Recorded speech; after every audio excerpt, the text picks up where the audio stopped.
के अंदर FIA को सिर्फ नोटिस जारी किए हैं, लेकिन समाअत की अभी तक कोई तारीख नहीं लगी।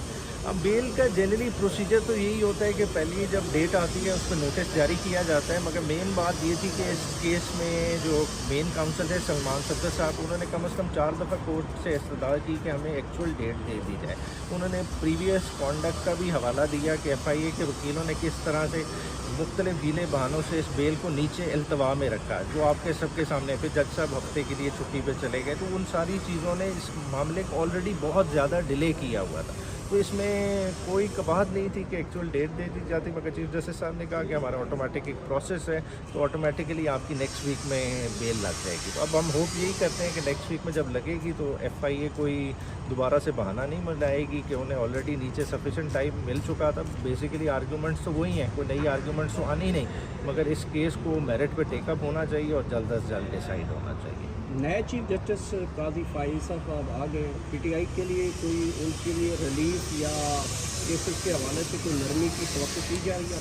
बुनियादी तौर पे मुनसिफ बदलने से इंसाफ का मेयार बदलता तो नहीं है, और होना भी ऐसे नहीं चाहिए। ज़ाहिर बात है शक व शुबहात वैसे लोगों के बारे में अराइज हो जाते हैं, मगर मेरे ख्याल से कि कुर्सी इतनी बड़ी है, उस पर बैठने वाले इंसान एक प्रोसेस से गुजर के आते हैं, तो ये चीज़ें उधर बैठ के मैटर नहीं करनी चाहिए और ना ही करेंगी। नवाज शरीफ वापस आएंगे, पता है आपको क्या केसेस के ऊपर?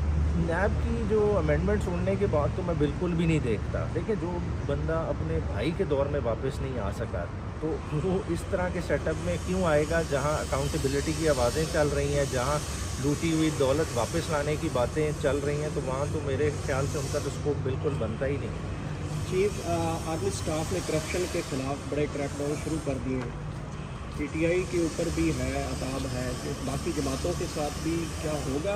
देखिए, करप्शन के ख़िलाफ़ तो बाकायदा इस मुल्क में जिहाद होना चाहिए, मगर देखना ये है कि करप्शन के ख़िलाफ़ ये करने का मैंडेट किसका है। बुनियादी तौर पे आपके इदारे इतने तगड़े होने चाहिए। आपका नैब का इदारा है, आपका एंटी करप्शन डिपार्टमेंट आया, वो सोए हुए हैं, वो इतने सालों से क्या कर रहे हैं? बेसिकली ये तो उनका काम है, और उन्हें अपनी ये ड्यूटी बखूबी सर अंजाम देनी चाहिए। और उस तलवार के नीचे जो भी आता है, चाहे वो PTI का हो, जो हो, जिसने मुल्क को नुकसान पहुंचाया, उसका पूरा सदेबाब होना चाहिए। इमरान खान साहब के लास्ट क्या अपडेट है, कोई मुलाकात के हवाले? खान साहब उसी तरह अपने पूरे कॉन्फिडेंस में है, उनका फोकस अपकमिंग इलेक्शन पे है। खान साहब को क्लियरली इलेक्शन नज़र आ रहे हैं, टाइम पे आ रहे हैं, बल्कि आने वाले हमारे नई चीफ जस्टिस ऑफ पाकिस्तान का सबसे बड़ा टेस्ट ही यही है कि वो सुप्रीम कोर्ट के फैसले किस हद तक इम्प्लीमेंट करा सकें। नियाज़ी साहब, उनका टेस्ट तो आपने जनरल फैज़ से करवाया था और बड़े ताबड़तोड़ हमले किया करते थे, जो लोग आज पार्टी बदल गए, हेलीकॉप्टर वाली पार्टी में चले गए, और इमरान खान साहब ने जनरल फैज़ के कहने पर सदर से रेफरेंस भेजा था। कुछ शर्मिंदगी है